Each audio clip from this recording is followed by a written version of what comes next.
So it's wonderful to be together again for our what we call our satsang.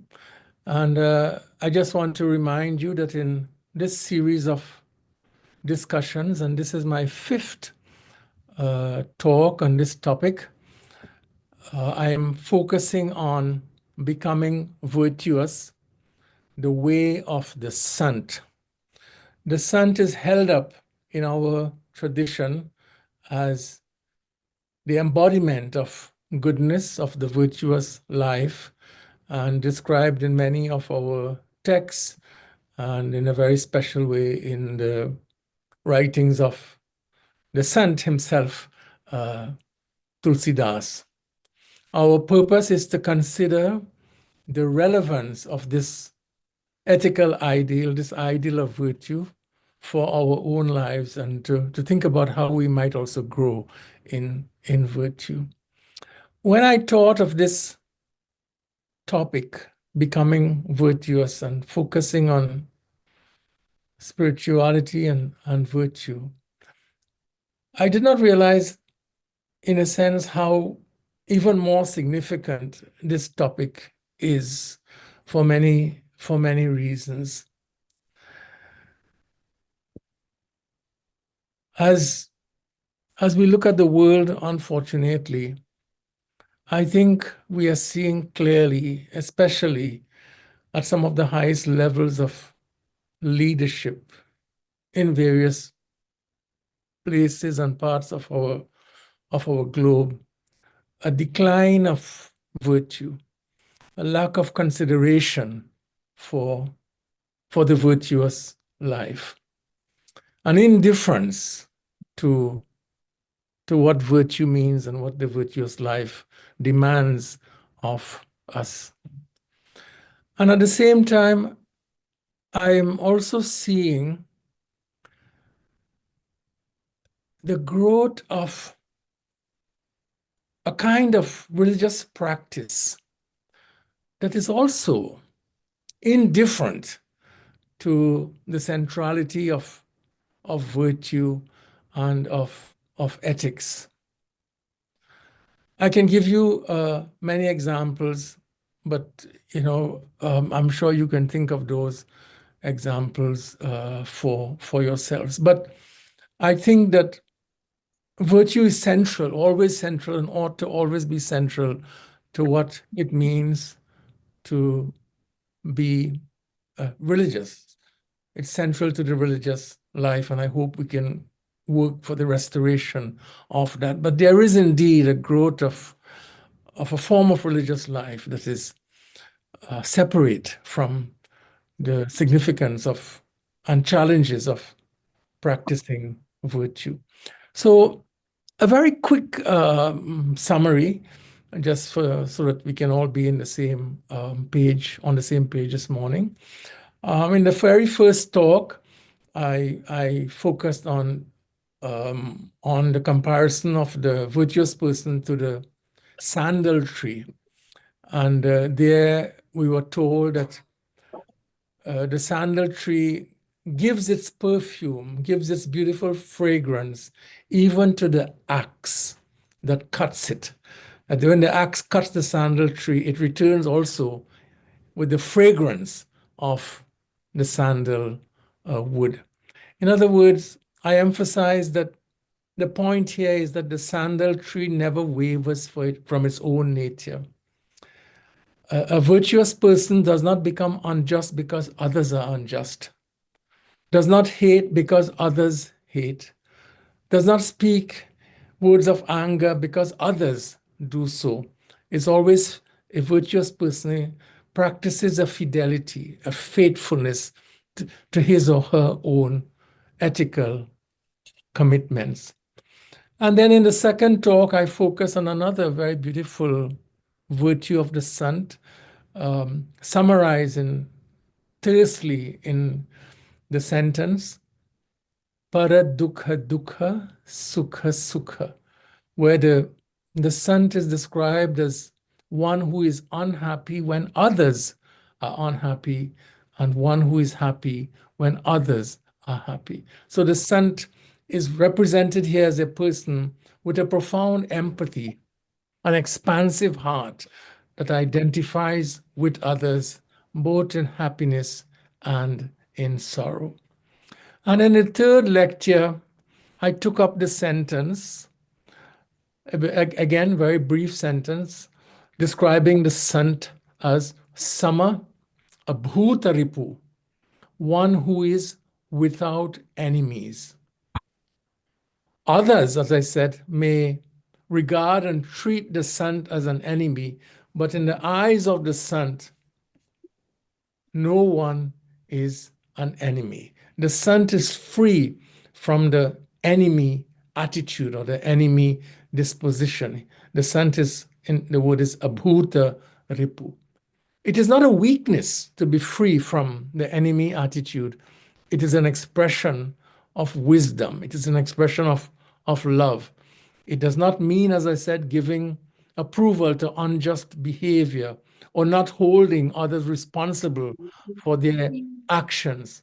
It does not mean not resisting or protesting against that which is not right or that which is unjust. It means that we learn to do so without hate in our hearts. This is the point. If we can resist when we have to resist without hate, then we are acting in a Sant-like manner. And then in the fourth talk, which I did last month, I took up the sentence, again describing the Sant, Komala Chitta Deenana Para Daya. The Sant is tender-hearted, soft-hearted, Komal Chitta, and compassionate, Daya, compassionate to the poor. So the point in that fourth lecture is that while the Sant is concerned about all beings who suffer, as we've seen already, the Sant has a special concern for those who are poor, the Dina, focused in a very special way on those who are poor. I also mentioned a similar commitment on the part of one of our more recent teachers, Swami Vivekananda, who coined the very beautiful phrase, Daridra Narayana, God as the poor, to call our attention to the special claims of the poor on our attention and on our resources. And so today I want to move on to another virtue of the Sant, another characteristic of the Sant. And so, having described the Sant as para dukha dukha, one who suffers when others suffer, or one who identifies with the suffering of others, there is a natural question. To what extent will a Sant, a virtuous person, go? To what extent will the Sant go in helping someone who suffers? Is it only when it is convenient to help? Is it only when the Sant knows that he or she will not experience suffering? So today is an answer to that question. And the poet tells us, this is his language, Santa Sahahi Dukha Parahitalagi.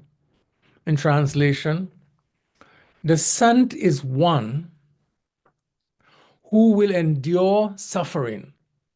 Santa Sahahi Dukha. The Sant is one who will endure suffering for the sake of liberating others from suffering. Santa Sahahi Dukha Parahitalagi. The Sant will endure personal suffering for the sake of liberating others from suffering. What a very beautiful, a powerful description here. In other words, the Sant will help even if there is the risk of personal suffering. And Tulsidas, he loves to use in his poetry, he loves to use examples and metaphors from the natural world.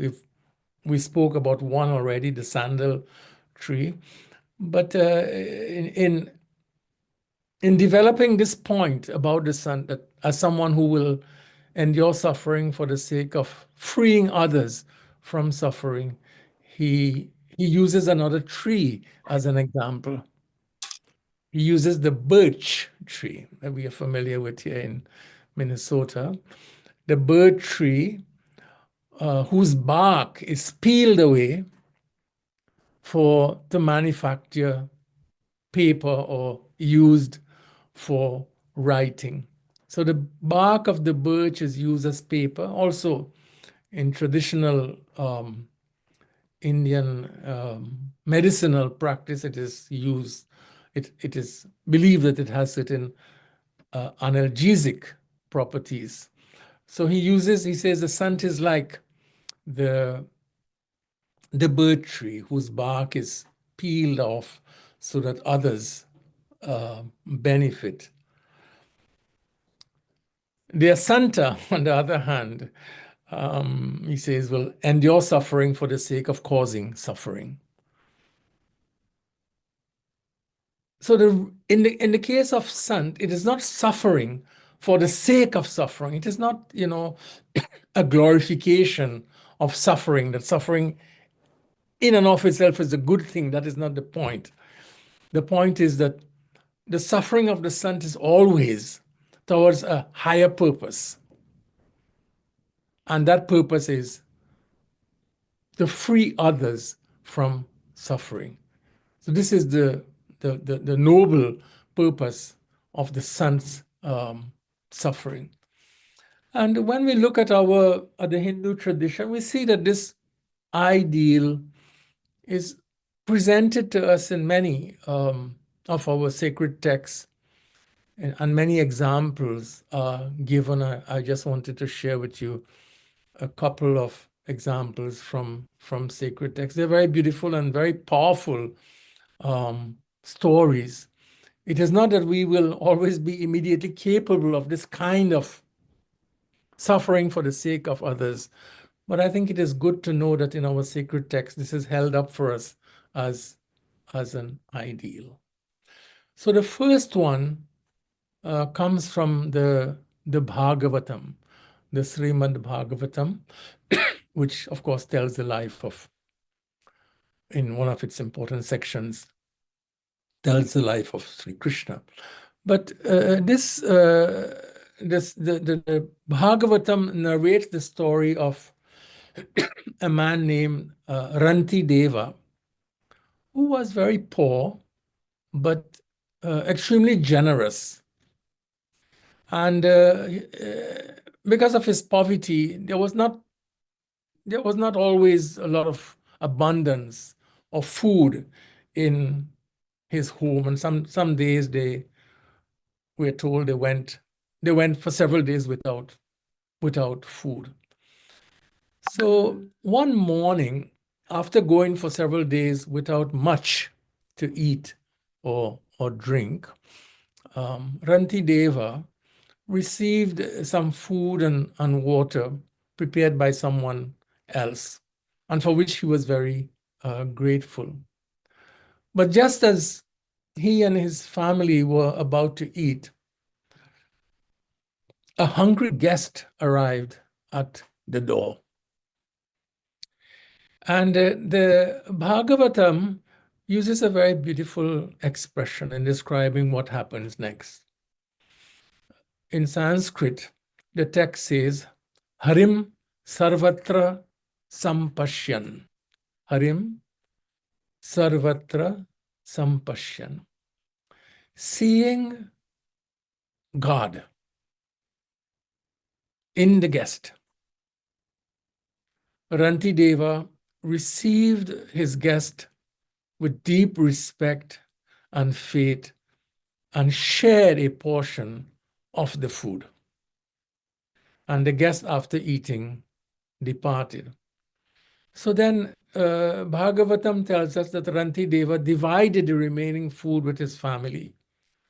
And they were about to eat again when another guest came to the door. And again, the text says, Hari Smaran, remembering God, the divine, Rantideva gave this guest a share of the food. And he left. And then they were about to eat again when another guest arrived. And this time, in the text, he came with some dogs and saying, O Rantideva, I am hungry and so are my dogs. Could you feed us? And Rantideva received them with honor and respect and offered the food that remained to the dog and the dog's master. And now just drinking water remained with the family, just enough to satisfy their thirst. And as they were about to drink, a fourth person came and asked for water, and which they shared with him. But the text then, and this is what I wanted to lift up from this story for you. The text then has a prayer. When there was nothing to eat or drink, Rantideva in Bhagavatam utters a very powerful prayer. This is what he says. It's in Sanskrit. So I'll just read the Sanskrit first and then I will translate and discuss. He says, Na kamaye ham gatim ishwarat param ashtardi yuktam apunar bhavam va artim prapadye akhila deha bhajam antastito yena bhavanti adukhaha. Na kamaye ham gatim ishwarat param. He says, my Lord, my prayer to you is not for supernatural powers. Ashtasiddhi. I don't ask of you power. In this case, we know they're the 8 siddhis in yoga practice. So I do not pray to you for supernatural powers. And I don't pray to you for apunar bhavam va. I do not pray to you for freedom from the cycle of birth, death, and rebirth. But this is my prayer. Artim prapadye akhila deha bhajam. Let me continue to live on this earth among living beings. Let me share their suffering so that they may be free from suffering.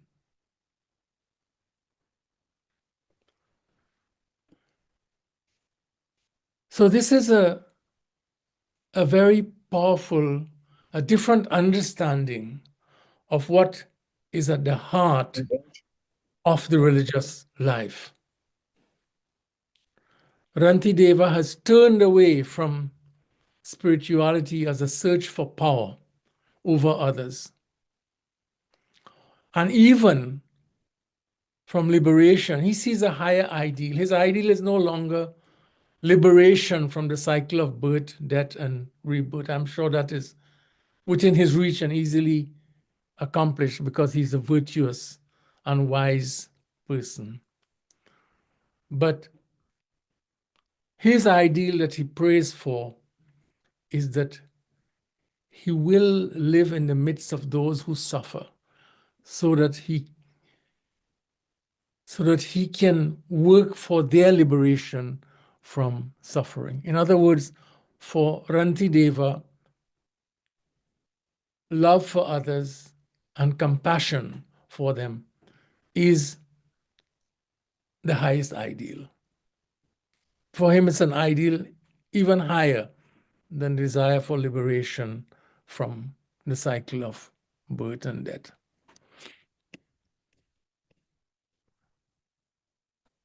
I've spoken before about Swami Vivekananda, and I found it very interesting that he also came to a similar realization. And in 1897, he wrote, again, as a prayer, "May I be born again and again, suffering thousands of miseries,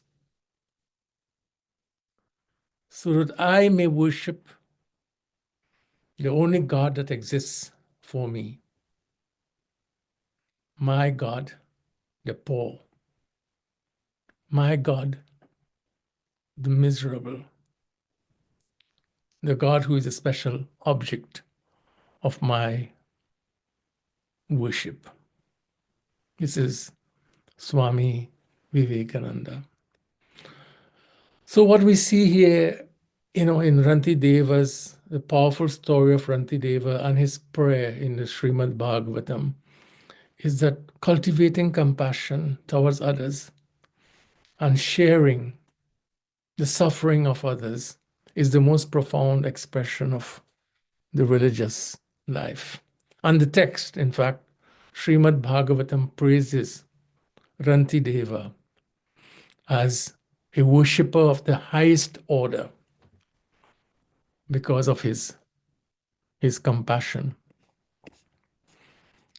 Some weeks ago, you may remember, Dr. Sani, after one of my talks, shared, I can't remember if he told the story in all of the details, but he told a story from the Mahabharata of the Mongoose, the Mongoose story, which in this case, the text uses an animal. The mongoose is a sacred animal in the Hindu tradition. In fact, the mongoose is considered to be a wise animal who overcomes negative tendencies. But in the Mahabharata, we have this story. And these are stories, that we can ponder and think about and tell again and again because they are always living stories. But in this story from the Mahabharata, the war is over. The Mahabharata war is over, and Yudhistir is crowned as the king of Hastinapur. And he wished to perform a religious ceremony, a Yagnya, to celebrate his ascending to the throne. And this was a ceremony, a Yagnya, conducted in a grand manner with expensive and precious gifts given away to all of his subjects. And everyone in the kingdom felt that it was the best Yagnya they had ever witnessed, that there was no Yagnya as great, no ceremony as great as the one that Yudhisthira performed. So in the Mahabharatas, people were praising Yudhisthira and the ceremony that he performed. They saw a small mongoose which had a strange body. One side of it looked normal, dark brown like any other mongoose. but the other side gleamed like pure gold. And they saw the mongoose rolling on the floor where the yagnya, the ceremony was performed, and repeatedly looking at its body as if it expected some change to occur, but nothing happened. So everyone was puzzled, everyone was stunned, and even more so in the Mahabharata when the mongoose spoke at Yudhistir and said that King Yudhistir, there is nothing impressive about your religious ceremony. And hearing the mongoose words, Yudhisthira was troubled. He was pained, and he wondered why it should be so when he had so painstakingly followed the rules and did this ceremony in such a lavish way and given away so much to his subjects. So the mongoose then turned to everyone who assembled there and said, okay, listen to my story. So this is the mongoose story. So he says, a long time ago in a small village lived a poor man and his wife with his son and his son's wife, his daughter-in-law. They were extremely poor and sort of lived a hand-to-mouth existence, but they were pious and they were generous. And once a great famine struck the village, and being already poor, this family suffered greatly. The man went out and managed to procure a little rice with great difficulty. His wife cooked the rice and divided it into 4 portions, one for each of them. And as in the story of Rantideva, as they sat down to eat, they heard a knock at the door. And they found a weary traveler, a guest, half dead with fatigue and hunger, and immediately welcoming the man inside and allowing him to wash and rest, without hesitation, they offered the food. But after eating, the man's hunger remained unappeased. And then the wife came forward and she shared her meal with him. She said she could not eat as long as her husband was hungry. And when the traveler still remained hungry, his son offered his meal. And finally, the daughter-in-law also gave away her portion of the food, saying that she too wanted to share with him.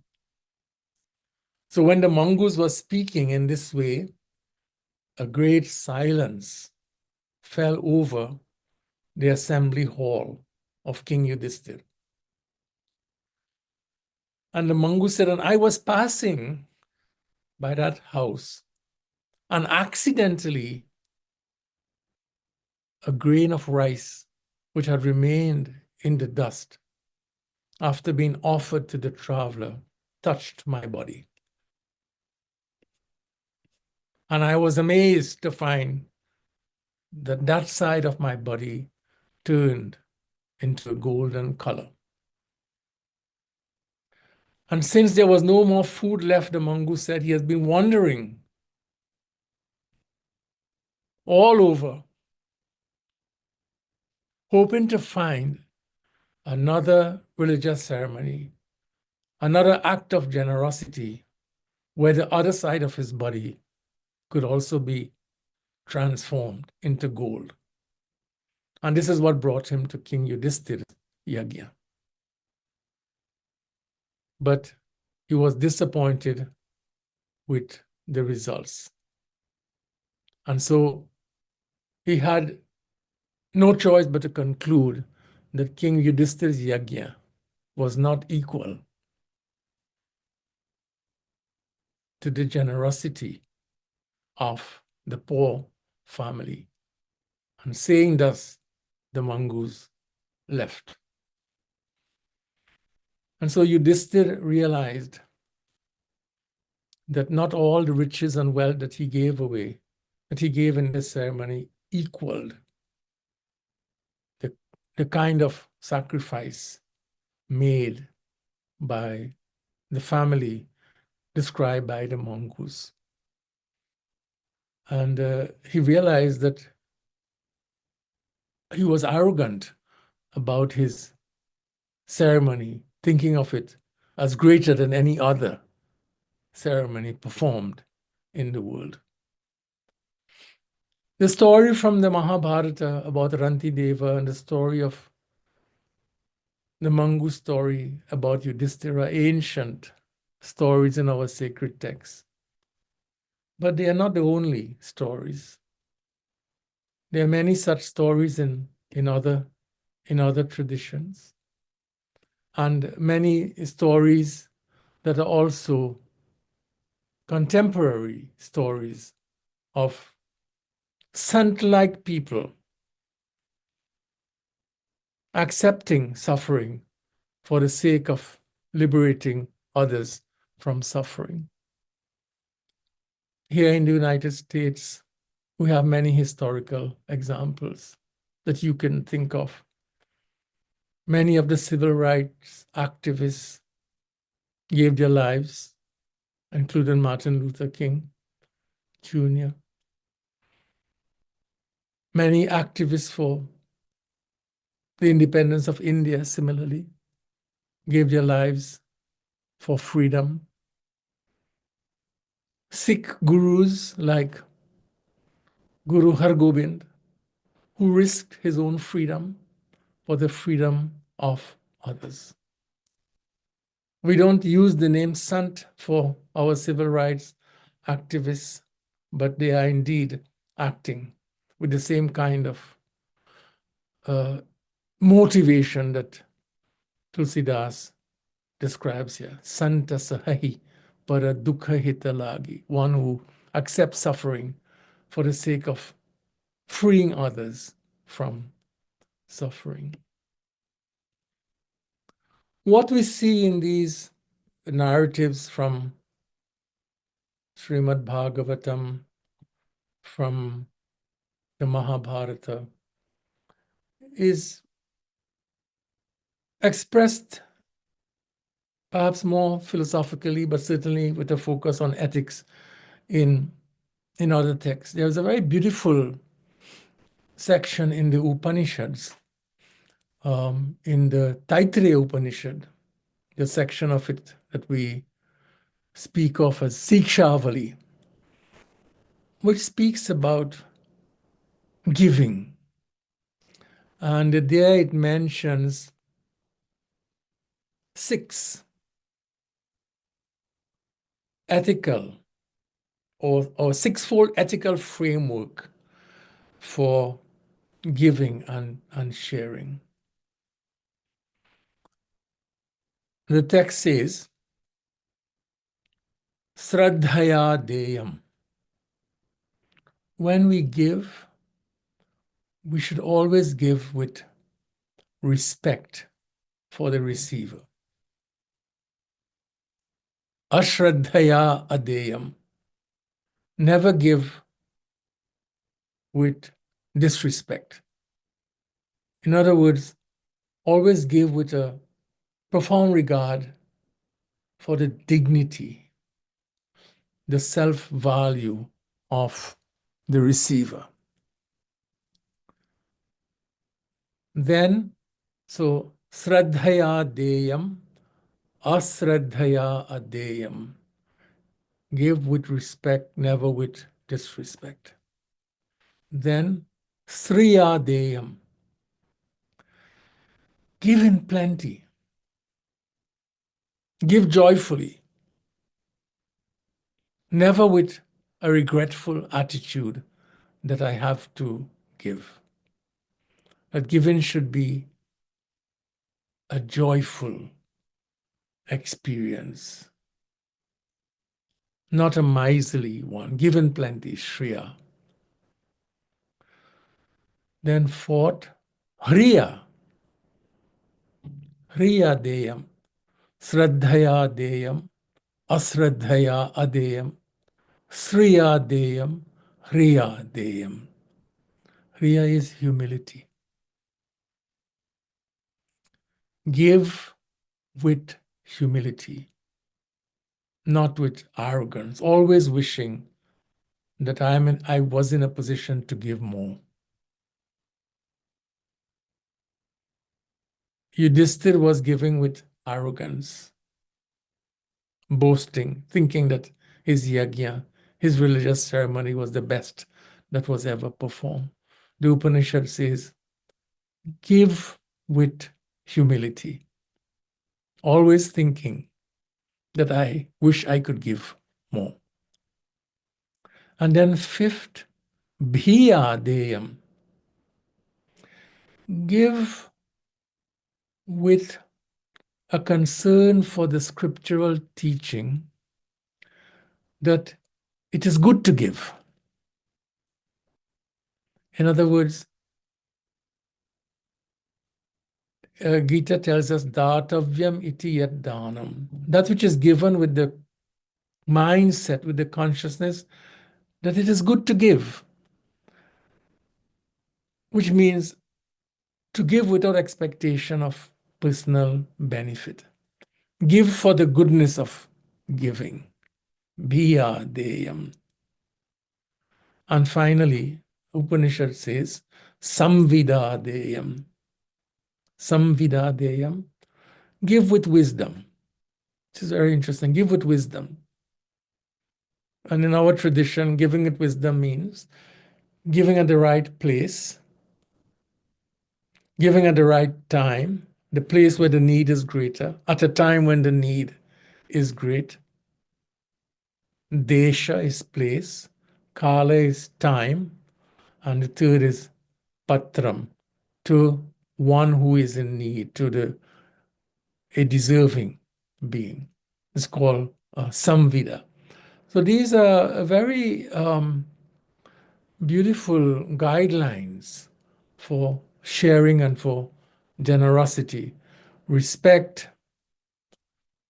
plentiful, joyfully, humility, without expectation of benefit, and at the right time, at the right place, and to the proper worthy recipient. We find a very similar text in Bhagavad Gita that expresses similar teaching. Datavyamiti yad danam diyate anupakarine deshe kale cha patre cha tad danam satvikam smritam. I'm sure many of you would remember that verse. I'm not claiming, in speaking about this ideal of the Sant as one who is willing to suffer for the sake of others. I'm not saying that this is an easy ideal. I don't think any of the ideals presented to us by the Sant are easy ideals. And it's certainly not an ideal that is accomplished overnight in any one of our lives. These are ideals to which we can grow, even in small ways, in small actions, in the places where we could make a difference. But I share this because I think it's very important that we have the ideal in view in life's journey. Tulsidas has a very beautiful verse, again, related to what I'm sharing, where he describing the Sant. And his words are, Para upakara vachana manakaya, Sant sahaj swabhava. He says that the beautiful words sahaj swabhava. Sahaj means natural, ease. Swabhava is nature or tendency. So he says that this is the effortless, the natural tendency of the Sant. This is the sahaj swabhava, the natural orientation of the Sant to para upkar vachana manakaya, to do good in the world to others in word, in thought, in word, and in action. So to do good to others in the world in thought, word, and action, this is the natural disposition of the Sant. So what we see in his words is that, in the case of the Sant, there is a harmony. There's an integration at all levels of being, at all levels of personality, mind, mana, word, vachan, and action, kaya or karma. So in the case of the Sant, thought, word, and action are not moving in different directions. It's not like, they're not like centrifugal forces. They unite, centripetal, move towards each other. Thought, word, and action are beautifully, and he says effortlessly, aligned. That's what we mean when we speak about integrity. A person of integrity is one who has this kind of alignment of thought, word, and action.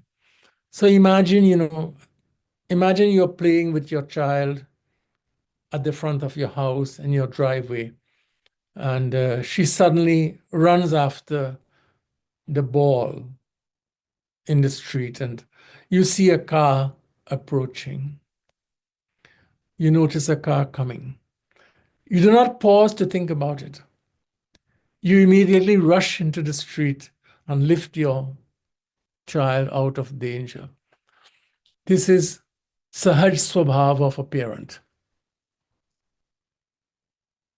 Natural, effortless disposition. There's no disconnect between thought and action. You don't have to be pursued. You don't have to think about it. It's an effortless response of a parent reflecting this kind of integration. But in the case of virtue, we're not there yet. Such integration of thought, word, and action does not happen overnight. There are times when our thoughts and our words and actions may not be in harmony. We often say things which in our better moments we know to be inappropriate, or we engage in actions also which in our better moments we know to be appropriate. So that's a challenge.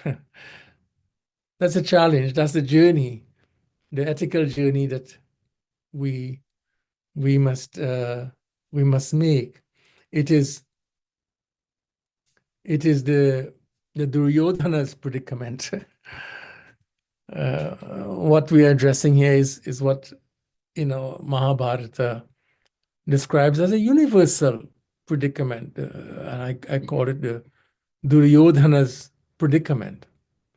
You might remember that in Mahabharata, Duryodhana makes an important confession, and he says, I know what virtue is, but I have no inclination to its practice.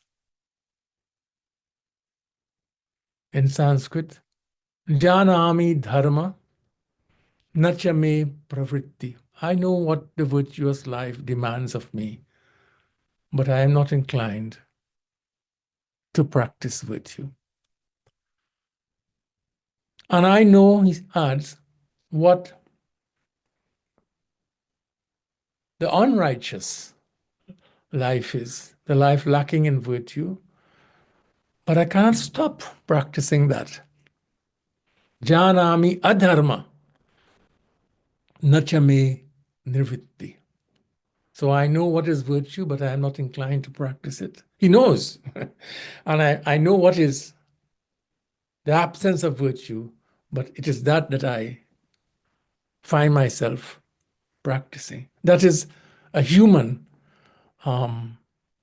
predicament, a real human predicament, one, that we have to intentionally, mindfully work on. And there are methods that are given in our tradition. Perhaps on some other occasion we can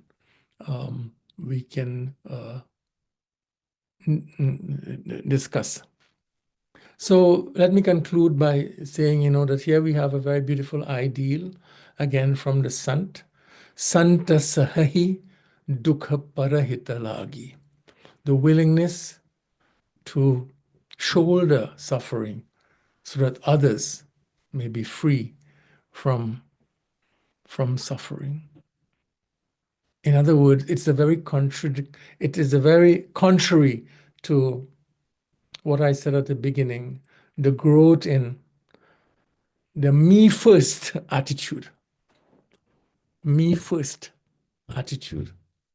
nation first attitude, an attitude that regretfully is becoming a more pervasive one in our world. The virtue of the Sant is a challenge to that. The willingness to suffer for the sake of another. It is not a Hindu ideal. I want to conclude by saying I think it's an ideal found across traditions that goes into the heart of what I regard as good religion or the good religious life. So I will stop there and see if you might have any thoughts or anything that you would like to share with our attendees this morning, and then we will conclude with Just as you described the story of Rajarshi Yagnya, the golden mongoose with one side, yet another person's name that comes to the mind is the King Dadichi. He was a sage who became a sage, sacrificed his own bones so the gods could create powerful weapons to get rid of the demons through his bones. So that's a sacrifice of his own life by offering the bones. That's a true sacrifice that he did, which comes to my mind as far as stories are concerned. Other thing which is exciting is just as you described about Paraupakara Bachana Manakaya. Yes. So again, he initially says, Nahi daridra samadukha jai. There is nothing more miserable in the world and greater than poverty. That's true. Yeah. But I think the second part is there is no happiness, no joy, and no blessing greater in the world than being in the contact of the sage, Sant. Sant, I yeah. think being in the company of people who think about these things very positively, that's very important. And that's why Shankaracharya had a bit. Satsangatve nitsangatvam, nitsangatve nirmohatvam, nirmohatve nischalatatvam, nischalatatve jivan mukti bhaja govindam. So when we have an opportunity to meet with the individual with positive qualities, it automatically influences the other. So when somebody gives danam, satpatre, and other people observe this saintly person is offering it, is greater than likely that the people who are in company recognize or ask him or her questions. So they emulate him. So I think what we do on a regular basis and discuss these important qualities you beautifully describe, I hope it continues to influence on the people who participate actively. Thanks again. Appreciate it. No, that's very important, Shashi, and I'm so grateful for all your points, and especially the last point. I think we have to always lift that up. And ask, who are the ideals in our lives? Who do we hold up now in communities, in our world, in our nations, as people we want to emulate? That tells a lot about us. Who are our models? Who are ideals, because you know the Gita has that very, very powerful verse. Shashi, I know you know it by heart. Yajyara charati sreshta tattareve jano tattareve jano. So, you know, who we look up as models or ideals, you know, we are likely to emulate. And it's very important in our tradition, as you said so truthfully, the ideal is the Santa. Mhm. You know, and you quoted that verse that there is no higher joy in life than the meeting or the association with a person of an embodiment, a person who Ethically. embodies virtue and ethics. So I thank you very much for that. Thank you. Anna, you also had your hand up now. I think you can unmute. Yes, hello, Professor Rambachan. Good to see you. I just wanted to say that it occurred to me during this talk that the word sant in Swedish, Danish, and Norwegian means true.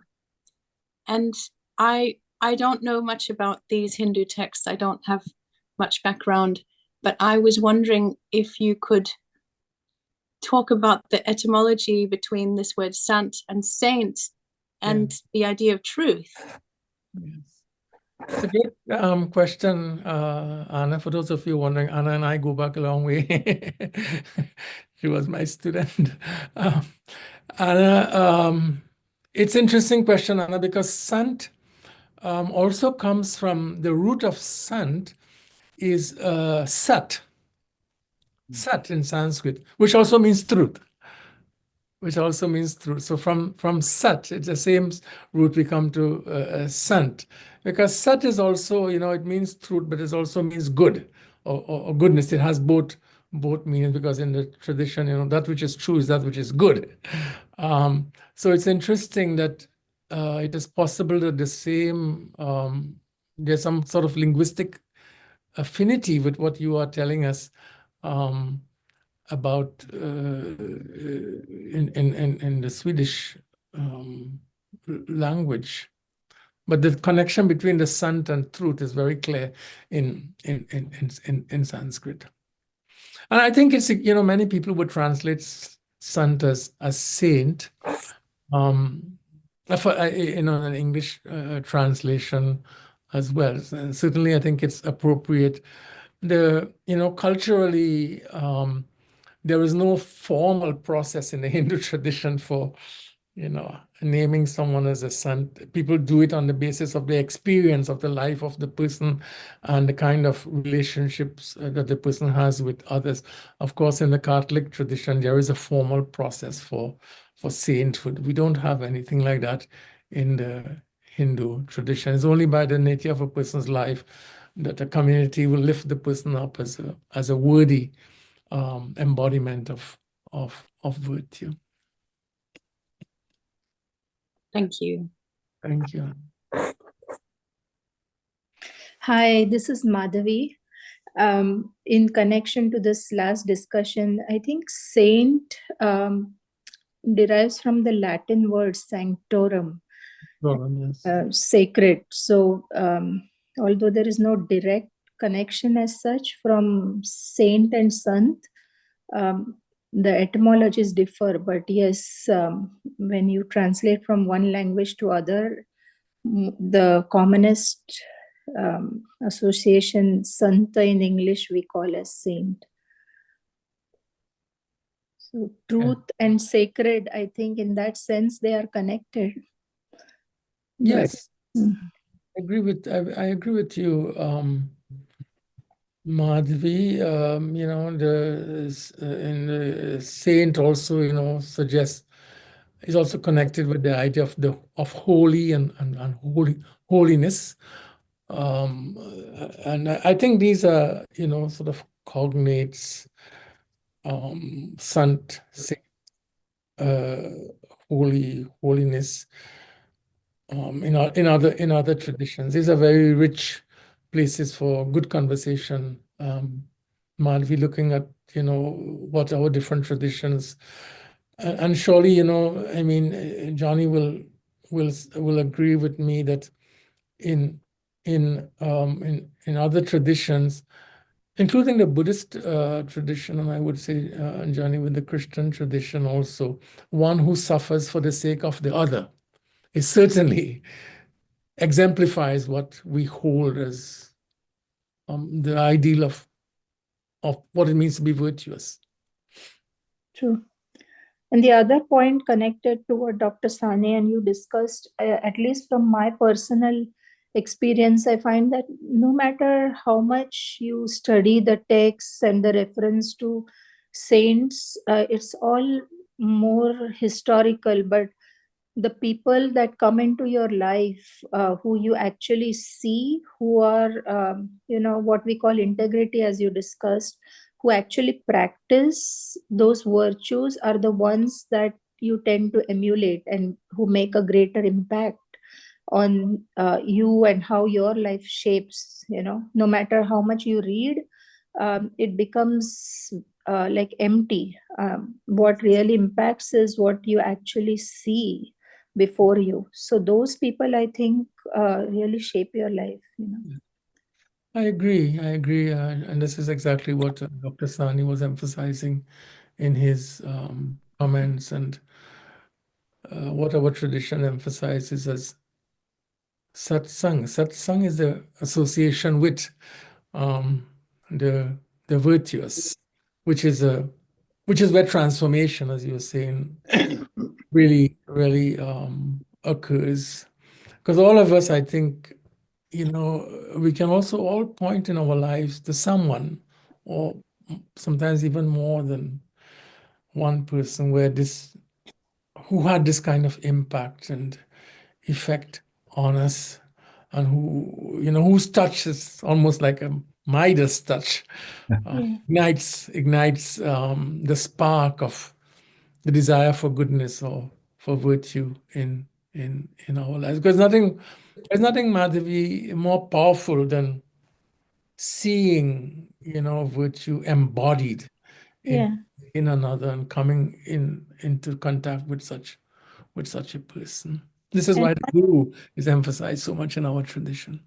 one last comment, sorry to take up Yes, some no, Madhavi, go time, ahead. but there is a text, and you may have been aware of that, by Muktabai. It's called Tatice Abhanga. And as much as Jnaneshwar's writings are known, Muktabai's writings are not so widely known. But in that Tatice Abhanga, she actually describes not only the virtues of saints, but also the characteristics or identification of false saints. So how not to get mistaken by people who pose as saints. That is also equally important to recognizing saintly people. You are now mute. Yeah, There we go. I didn't even in Tulsidas' description of the Sant, he always compares the Sant and the asant, very much like what you are saying. But I didn't want to get into the unpleasantries of the asant.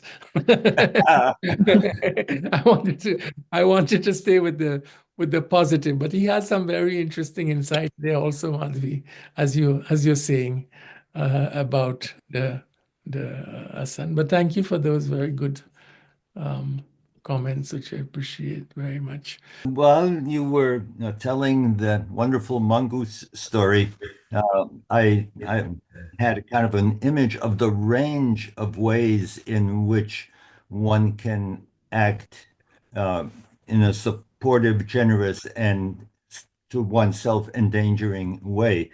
And particular points of the range that came up for me were the notion, just widely discussed nowadays, of holy moments where you're out there just doing something, and you see a situation where you recognize that some simple step on your part could really help it, and you just do it. It's within your nature to act in this supportive way. And it is often described as a holy moment because it is understood to be motivated by the spirit and to end up engaging with the spirit of the person who received your help. And also to have two consequences. One is that the person who got helped is likely to now move in that direction because they've had the experience. And also, if you act in response to your own highest spirit, that that generates a warmth and a kind of a movement forward within yourself because you let yourself act on the highest. That's sort of at one end of the extreme. It's happening spontaneously.